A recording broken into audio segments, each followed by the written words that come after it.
mantra que eu falo para Deus, né, mental? Estamos todos calmos, eles respiram fundo e eles ficam até calmos, 5 minutos. Ô galerinha, não, nessa idade você imagina a energia dessa coisa. Ô pessoal, o negócio é o seguinte, termodinâmica, eu percebo nesses 10 anos de sala de aula que a galera tem uma dificuldade bastante grande em enxergar a termodinâmica. E eu gostaria que tu usasse um pouquinho do teu dia a dia aqui, um pouquinho do teu bom senso, da tua matemática básica para a gente dominar essa matéria. Como as máquinas térmicas funcionam a partir de gases, é importante nós darmos uma retornada lá no estudo dos gases, para que a matéria fique bem clara. Para poder estudar gás, a galera começou a viajar na maionese e criou uma ideia de gás, é o gás ideal. Só que nós vimos que o gás ideal, aquele imaginado pelos cientistas, difere um pouco dos gases reais, que são os que existem.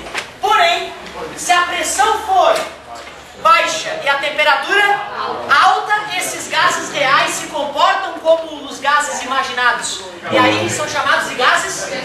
Gás perfeito é o gás real que se comporta como o gás ideal. Para tal alta, baixa, eu lembro que eu tinha dificuldade de lembrar qual que era alto e qual que era baixo. Aí eu usava o isqueiro.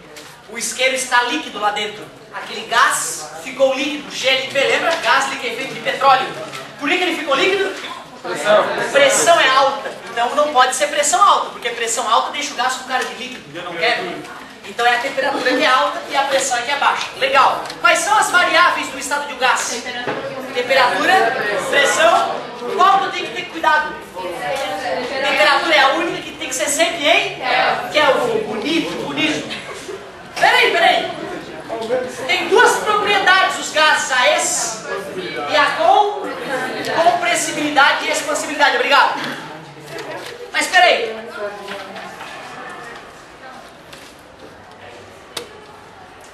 É que assim, em algum momento vocês têm que parar de emitir sons. Porque eu escuto isso, isso vai me dando uma agonia terrível. Certo? Eu não queria ter que ser grosseiro hoje, mas eu sei ser grosseiro. Tá bom? Então tá. Olha só. Estudo dos gases, termodinâmica, vimos pressão, volume e temperatura, mas essa fórmula não nasceu assim. Não. Nós primeiro estudamos 3 transformações separadas. Quais eram? Isobárica. O que significa isobárica? Pressão constante. Não vou fazer o gráfico de pressão para estudar isobárica, vai dar uma reta idiota. Então, se é isobárica, eu vou relacionar volume, que bonito, tem a transformação isotérmica. Se é em temperatura constante, não vou usar T. Pressão e volume, falta uma. Isocórica ou isovolumétrica, se o volume é constante, eu vou usar pressão. A única que tinha um gráfico perigoso dessas aí era a isotérmica. Alguém poderia desenhar com a mão aí no ar como é que era a isotérmica? Ó que legal, o amigo fez assim, ó, perfeito, ó. Então essa aqui que é a isotérmica, né? Amigo, se tu lembra que esse é o desenho da isoterma ou de uma transformação isotérmica, vai ser um grande auxílio. Porque essas outras duas são assim, ó. Se eu estou te dizendo que é uma reta, o gráfico volume, não é velocidade, volume versus temperatura é uma reta crescente, o que significa dizer isso? Que é diretamente proporcional. Então a gente poderia dizer que quando um gás está com pressão, o volume diretamente proporcional à temperatura em Kelvin, é a única parte que é perigosa. Essa aqui a gente chamava de segunda lei de Charles ou lei de Charles e Gay-Lussac. Essa era a primeira lei de Charles. Alguém poderia enunciar a primeira lei de Charles? Quando o volume é constante, pressão diretamente proporcional à temperatura em cuidado. Isso, quando a temperatura é constante, inversamente proporcional. Lei de Boyle e Mariotte, essa última. É claro que o cara não precisa ter as leis decoradas com o nome e tudo, né? Mas tu viu, eu te dei uma estimulada, tu conseguiu acompanhar e verificar aquelas 3 transformações que nós estudamos. Mas se tudo variar, eu tenho que usar o Priviti-Bovotó para compreender, né? Que é chamada de equação geral dos gases perfeitos. Então, para os íntimos é Priviti-Bovotó. Mas o nome técnico dela, né? Equação geral dos gases perfeitos.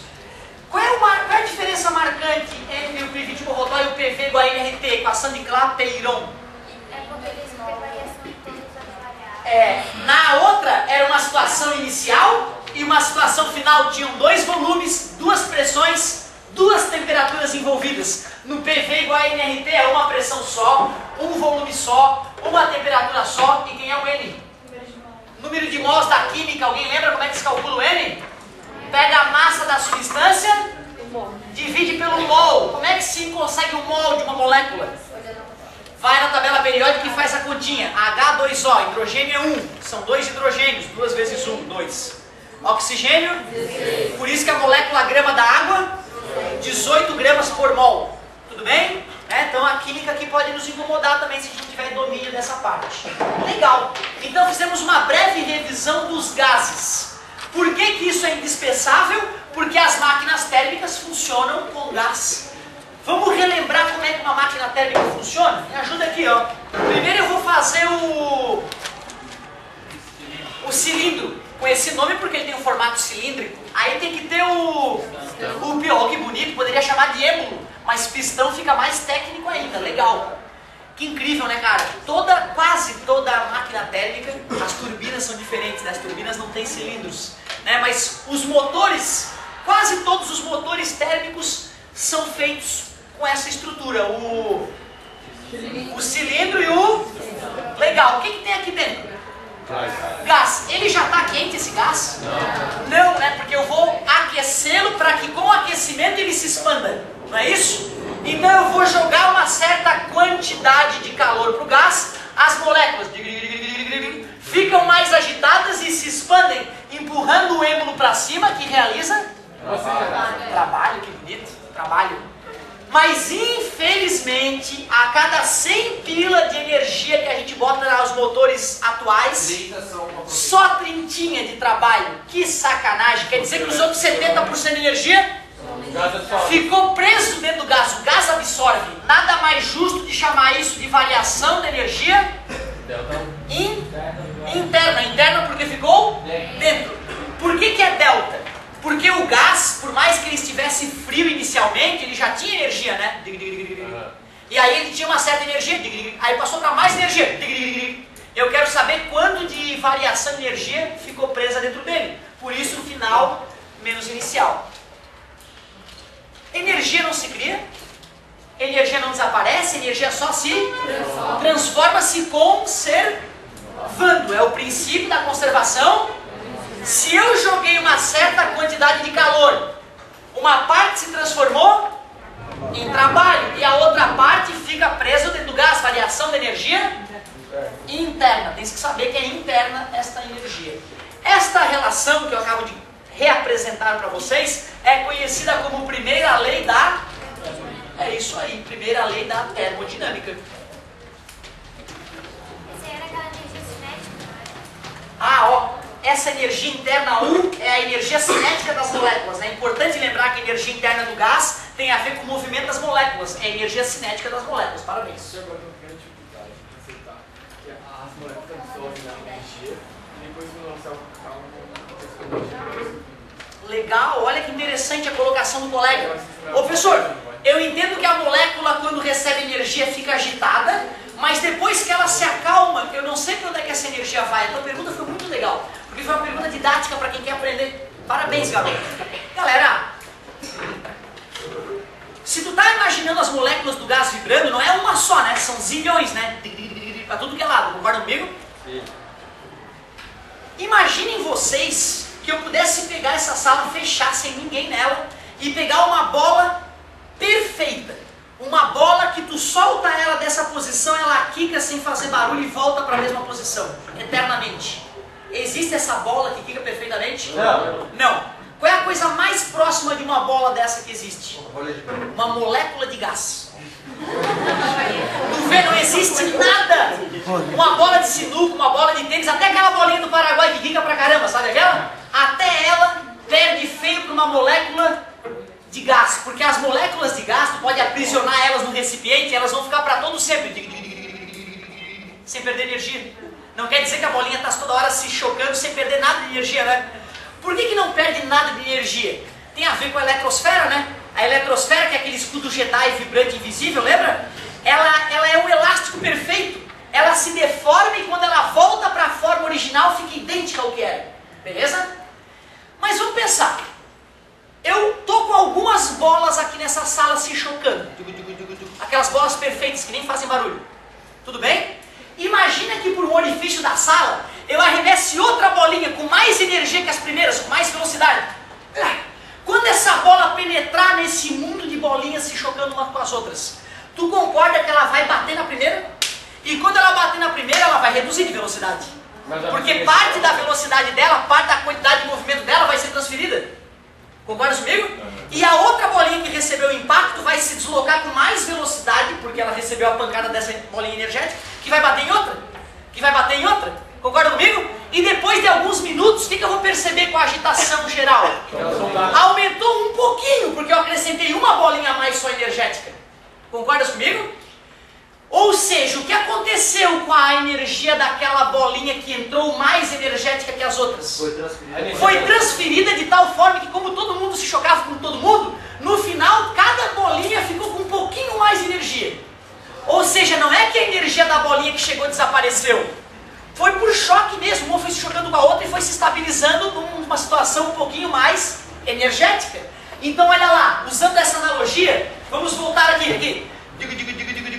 Quando eu joguei calor, é como se eu desse uma agitada nessas balinhas. Elas ficaram... Só que agora que elas estão mais velozes, elas estão batendo aqui com mais... E como ela bate na parede, ela amortece o impacto dela e transfere a quantidade de movimento dela para o cilindro. Ou seja, enquanto o cilindro está se expandindo, as moléculas estão diminuindo a energia. É assim que ocorre a transferência de energia, pancada, molécula com molécula. Tu vê, inicialmente parecia algo mais transcendental, mas não, é uma bolinha se chocando com bolinha. Certo? Bacana a tua pergunta, garoto. Espero que a minha analogia aqui tenha te ajudado a entender como é que essa energia térmica se dissipa. Eu não estou aquecendo o ambiente aqui à minha volta? Estou, né? Cada um de vocês não está aquecendo um pouco o ar? Esse ar se aquece, mas ele não está agitado? O ar quente sobe, não sobe? Esse excesso de energia que nós estamos jogando para o ambiente está saindo ali por cima da janela, já que o ar quente sobe aqui um pouquinho, ó. Se nós fôssemos medir, aqui deve ter um fluxo de ar quente assim, ó. E aqui embaixo... Cara, e se tu botar a mão aqui, tu não vai acreditar. Tem arzinho gelado entrando aqui por baixo. E tá mais quente aqui na parte de cima da porta. Meu Deus! Ou seja, por que nós não estamos fritando agora aqui na sala de aula com essa energia que cada corpo da gente joga? Porque essa energia está se dissipando. As moléculas vão se chocando, as mais agitadas vão para cima, as menos agitadas vêm por baixo. Convecção. É isso aí. Legal. Ô galerinha, olha só que bacana que está ficando o nosso estudo. A primeira lei da termodinâmica está nos lembrando só do princípio da conservação da energia. Nós reativamos em nossas mentes o processo pelo qual os motores funcionam. E agora, eu vou deixar de ser específico e deixar de me preocupar com o que está acontecendo lá dentro do cilindro e vou olhar para a máquina como um todo. Eu lembro que quando meu professor me falou, na aula de amanhã nós vamos estudar as máquinas térmicas, eu achei que eu ia sair da sala como um engenheiro, sabendo projetar a máquina. Mas não, eu só quero te mostrar como é que é o fluxo de energia numa máquina. E o bacana, pois é bem isso mesmo, porque para o cara poder projetar motor, o cara tem que ser doutor em engenharia mecânica, não é um engenheiro mecânico normal que projeta um motor. É um cara que fez o curso de engenharia mecânica, se especializou no mestrado, fez doutorado em motores de combustão. Que motor? O cara faz às vezes doutorado em um mancal, ele projeta um mancal do motor, outro cara projeta a biela, outro vira brequim. É uma equipe de engenheiros trabalhando para projetar o motor. Eu achei que sendo engenheiro mecânico ia sair projetando as coisas. Não é. A coisa é mais delicada do que a gente imagina. Agora olha só que legal. Isso é realmente chato, né? O cara tem que estudar 30 anos da vida para ser especialista numa coisa simples, teoricamente, né? Numa coisa boba. Ô pessoal, olha que interessante. Pode ser agora uma turbina a jato. Pode ser o motor da tua mobilete, pode ser um Bugatti de 2 milhões de dólares ou a minha D20. Todas essas máquinas são máquinas térmicas porque funcionam através de calor e de gás e são chamadas de máquinas térmicas quentes. Leia-se motor. Máquina térmica quente é motor. Como é que todas essas máquinas funcionam? A energia tem que vir de algum lugar, não tem? Sim. Não vem do além? Esse local de origem da energia a gente chama de fonte quente. É da fonte quente que vai vir o calor que vai alimentar a máquina, que é de quantidade de calor. Mas quando a máquina recebe calor e o gás se expande, ela realiza. Só que eu consigo transferir todo o calor para a forma de trabalho? Não. Pelo contrário, só 30% atualmente, né? Quer dizer que 70% da energia está presa no gás. E para a máquina não fritar, eu tenho que jogar fora para algum lugar esse excesso de calor. E o amigo disse tudo, nos motores dos nossos carros sai pelo escape. Mas o importante é perceber que essa energia está indo para algum lugar. Esse lugar para onde a energia vai é chamada de fonte fria. Quem é a fonte fria dos nossos carros, por exemplo? O escape é o objeto que lança o gás, é a atmosfera. E qualquer máquina que estiver nesse planeta, quem é a fonte fria? A atmosfera. Quer dizer que qualquer maldita máquina funcionando agora está jogando calor para... Quer dizer que tem algum... Além do gás ser nocivo e cancerígeno, o gás que o carro expele, ele aquece o ambiente. Que esquisito isso, né, cara? A cada 100 reais que qualquer um de nós, qualquer família gasta em combustível, 70 está colaborando para o aquecimento global e piorando a qualidade do ar que a gente respira. Que genial! Por isso que os carros de vocês, na vida adulta de vocês, não esse primeiro que teu pai vai te dar. Esse primeiro que teu pai vai te dar, espero que não te mate com ele. Eu perdi muitos amigos com 20, 18 anos porque o papai não sabia que o cara não tinha cabeça, que ele tinha cabeça de bagre, e deu um chave pro filho. Um chave, ótima concordância. O cara sabia que o filho dele era imaturo, que nem estudar o guri tinha aprendido ainda, que é o mínimo que uma pessoa, para se considerar adulta, tem que aprender, que é a vida só com estudo. E vai lá, olha filhinho, eu sei que tu não gosta de estudar e que tu é um porra louca, mas pega a chave do carro.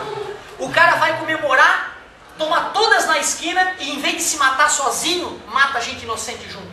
Se tu fizer isso, cara, no inferno eu não vou te perdoar. Porque tu sabe, eu vou pro inferno, né? Pra mim é filosofia de vida. Né? Nós vamos nos encontrar lá e eu vou te perturbar e eu vou te cobrar essa lá, do outro lado. Tá beleza? Pensa antes de fazer cagada com esse teu carro, hein? Ó, sempre que nós abastecemos o carro, a gente está perdendo dinheiro. Por isso que o teu carro na vida adulta será elétrico, sem dúvida. E todos os carros funcionam com esse princípio. Recebe calor da fonte quente, realiza. E o excesso de calor joga... para poder diferenciar o calor da fonte fria com o calor da fonte quente, a partir de hoje vai ter o QQ e o QF. O que é QQ? Quantidade de calor da fonte quente. Quantidade de calor da fonte fria. Porém, volta e meia vai aparecer na questão só calor. Se ele falar só em calor, qual deles ele está falando? Fonte quente. O da fonte quente, parabéns. Nada demais. Galerinha, entrou 1000, aproveitei 300, jogo fora. Monta uma equação com essas coisas para mim então. Pode ser QF. É igual a... É igual, pode ser. A trabalho menos... Pode ser, ó. O amigo fez de um jeito bem delicado a conta, mas está correto. O que tá indo, o que eu estou jogando fora é o que eu ganhei menos o que eu aproveitei. Mas eu ainda prefiro assim, ó, menos passa e mais passa. Trabalho igual a calor da fonte quente menos calor da fonte. Essa equação fica bem fácil de entender. O trabalho, que é o que eu aproveito, é o que eu recebi menos o que eu joguei fora. Tudo bem para vocês? Mas espera aí, se existe a máquina térmica quente, deve-se supor que existe a máquina térmica fria. Se o objetivo da máquina térmica quente é gerar trabalho, o objetivo da máquina térmica fria deve ser diferente. Como tu tens uma em casa, tu deve saber. Geladeira. O objetivo da máquina térmica fria é esfriar. Já que tem a fonte quente, tanto faz, tá? Tanto faz, tá? O lado, vou até fazer o contrário, pra galera não ficar chateada. Tem que ter a fonte fria, mas tem que ter a fonte quente. Quem seria a fonte fria dos nossos refrigeradores? Não, ele libera. Tem a fonte quente e a fonte fria. Tá lá a máquina da tua casa, que refrigera. Qual é a parte fria dela? O congelador é dentro? E quem é a parte quente? Atrás, né? Atrás, aquela serpentina lá atrás fica bem quente. Ou seja, na verdade, agora a fonte quente é a atmosfera e a fonte fria é a parte de dentro da máquina, não é? E qual é o objetivo daquele motor que fica ligado lá de vez em vez em quando? É esfriar, é pegar o calor da fonte fria, que é o congelador, e na marra jogar ele para a fonte, mas o calor flui do quente para o... Então eu vou ter que realizar alguma coisa nessa máquina para ela fazer isso, trabalho. Olhem para as setas da máquina térmica quente, os motores, e da máquina térmica fria, os refrigeradores. Qual é a única diferença? As setas todas têm o sentido oposto, né? O calor era da fonte quente para a máquina, agora o calor está da máquina para a fonte quente. Ou seja, se eu fosse montar esta equação, o que ia acontecer? Ia mudar o sinal de todo mundo, mas multiplicar uma equação toda por menos 1 muda a equação? Não. Por isso que eu posso continuar usando a mesma equação. Trabalho é igual calor da fonte quente menos calor da fonte fria. Ou seja, tu consegue definir se uma máquina é um motor ou um refrigerador só de olhar para o diagrama, né? Só de tu ver para onde o calor está indo, tu já mata se é um refrigerador ou um motor. E no esquema de motor de Fórmula 1, que eles pegam aquela energia que seria jogada para o e aproveitam, como é que eles fazem isso? Legal. Olha, cara, tu vê que interessante essa tua colocação. Deu até uma discussão bem interessante lá numa das aulas da Federal lá, que um cara, ele gosta de Fórmula 1 e era mais estudioso do assunto. E a maioria dos caras, embora fossem caras com boas noções de física, eram caras que não estudavam a fundo esse detalhe do KERS, deve estar te referindo ao KERS, né? Aquele dispositivo da Fórmula 1 que recupera energia cinética, certo? Na hora da freada, né? O maldito Galvão Bueno, quando ele vai falar sobre isso, ele fala de um jeito que ele fala assim, ó, aproveita o calor da freada para alimentar o motor. Coitado. Na verdade é o seguinte, ó, esse comentário que ele me fez até supor em determinado momento que existisse alguma máquina que aproveitasse o calor do disco de freio mesmo, mas não é. A única coisa que existe no KERS da Fórmula 1 é que ao pisar no freio, uma engrenagem entra nas rodas, fazendo com que o movimento dessas rodas seja transferido para um gerador de eletricidade. Esse gerador de eletricidade, então, usa o movimento do carro para carregar baterias. Essas baterias depois são usadas para alimentar o motor elétrico. Esse motor elétrico tem 80 cavalos apenas. Nada perto dos 600, 700 cavalos do motor de Fórmula 1. Mas, exatamente, no momento de uma ultrapassagem, tu ligar o motorzinho elétrico, ou seja, ligar o motorzinho de um carro 1000 para dar uma ajuda, né? Faz toda a diferença na hora de uma ultrapassagem, né? Então, como é que se aproveita a energia cinética nos carros de Fórmula 1? Na freada, tu faz uma engrenagem girar um gerador elétrico. Esse gerador elétrico carrega uma bateria. Essa bateria depois, na hora que o carro estiver acelerando, vai acionar um motor elétrico para ajudar o motor de combustão interna que está funcionando. Então é assim que funciona o KERS, beleza? Mais ou menos como é... Já viu aquelas bicicletas mais antigas que tem um dínamo que tu encosta no pneu da bicicleta e acende uma lâmpada? Vocês já viram isso? Cara, isso era comum. Quando eu tinha 12, 13 anos andando na rua, quase todo cara que tinha uma bicicleta, a famosa barra forte, aquela barra circular, tinha na bicicleta um farol com um dínamo. À medida que ele pedalava, o dínamo encostava na roda e girava um imãzinho que gerava energia que alimentava a lâmpada. Claro que se o cara estivesse pedalando durante o dia, né, ele desencostava o dínamo ali para não ficar pedalando a mais a troco de nada, né? Certo? Mas é mais ou menos assim que funciona o KERS. É um gerador, absorve parte de energia. Ou seja, o freio vai aquecer menos na hora da freada. Concorda comigo? Porque antes toda a energia ia para o freio. Agora uma parte de energia vai para a bateria. E o Galvão leigo acaba falando que aproveita o calor da freada para... Nada a ver. Mas a melhor aqui do Galvão eu faço questão de dividir com vocês. De acordo com o Galvão, se tu chuta uma bola no oceano, lembra? Ela vai quicando e chega lá do outro lado do oceano com a velocidade superior à da luz. Você não sabe essa teoria do Galvão? Ele falou, olha só, mas olha só, olha como é que ele falou isso. Aliás, ele fala isso em todo jogo que está chovendo, ele fala isso. O Galvão fala que quando a bola quica no chão molhado, ela ganha velocidade, coitado. Então tu imagina, se a bola ao bater no chão molhado ganha velocidade e fica mais veloz, se tu chutar a bola no oceano, ela vai bater na água molhada, vai ganhar velocidade, vai ficar a segunda vez com mais velocidade, e vai ficar a terceira vez com mais velocidade, e chega lá do outro lado do oceano, matando alguém na velocidade da luz. Né? Alguém pode me explicar como é que o Galvão conseguiu falar uma merda tão grande, dizer que a bola aumenta de velocidade velocidade é o que cai na grama molhada? Por que ele falou essa bobagem absurda? Ah, legal, legal. Deixa eu ver se eu entendi. Eu sou goleiro. Aí o cara chuta, o campo tá seco. A bola bate no campo e eu pego a bola. Numa velocidade que eu esperava, menor que a do chute. Porque quando a bola bate na grama, qualquer leigo sabe que ela perde energia, perde velocidade. Mesma situação, o cara deu o chute, só que naquele dia estava molhado. Quando a bola quicou na grama molhada, ela não sofreu atrito. Ela teve mais atrito, mais força. Sofreu um pouco menos de atrito. Então na hora que eu vou agarrar a bola, comparado com o chute seco, eu que sou goleiro, vou ter a sensação que a grama molhada aumentou a velocidade da bola. Mas não, ela só reduziu menos a velocidade da bola em relação à grama seca. Tu entendeu? Tu vê o leigo que passa uma situação dessa na vida, ele pensa, pô, grama molhada aumenta a velocidade da bola.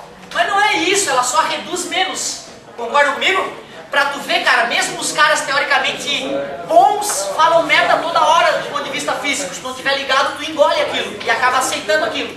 A bola, quando bate na grama molhada, diminui de velocidade, mas com atrito menor do que a grama seca. Só isso, né? Peraí. O ponto alto da aula é agora. 4 minutos. 4 minutos. Olha só. Tu lembra? Galerinha, eu peço só 3 minutos. Eu te deixo 1 minuto até livre. Se tu me der 3 minutos. Agora olha só. Quando o James Watt inventou a primeira máquina a vapor vendável, lembra? 1750, Revolução Industrial. Qual era o maior problema de quem comprava essas máquinas? Arrumar carvão para alimentá-las. Porque tu imagina, hoje em dia ninguém usa carvão, né? Essas férias eu pude usar carvão num fogão a lenha, super delicioso. Mas via de regra a gente não usa isso, né? E deu trabalho. Todo dia eu tinha que ir catar lenha. No final, no 7º dia eu enchi o saco já. Mas tu imagina a Revolução Industrial na Inglaterra em 1750. Como é que as pessoas cozinham? Lenha? Carvão? E aí agora as galera começou a comprar a máquina que é alimentada com lenha, carvão. As florestas da região estão destruídas. Onde é que eu vou arrumar lenha?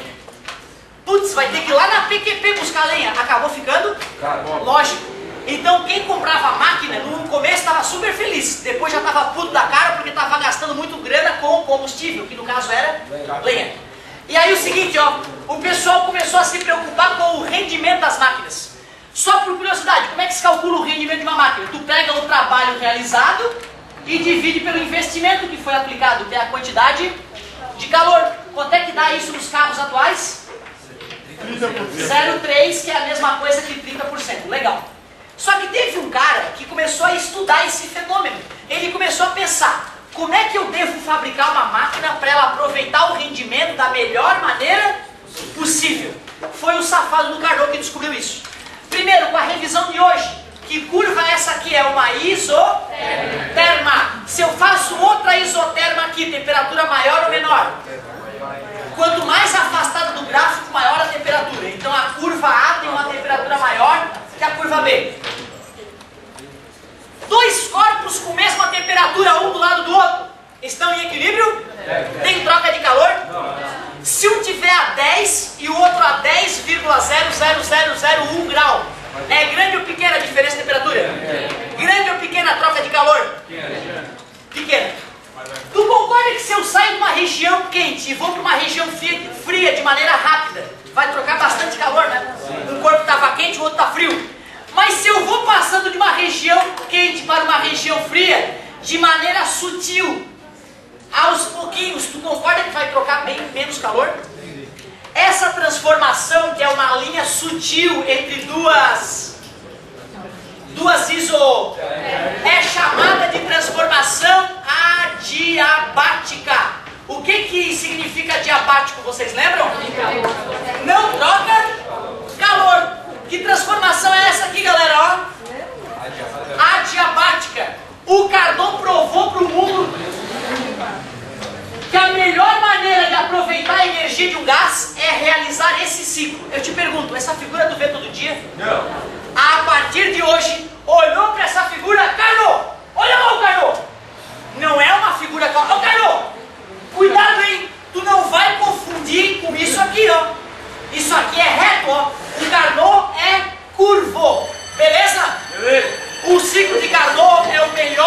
livro que existe para aproveitar energia. Arrisca a página 105 e 106. É só o que eu peço. Muito obrigado.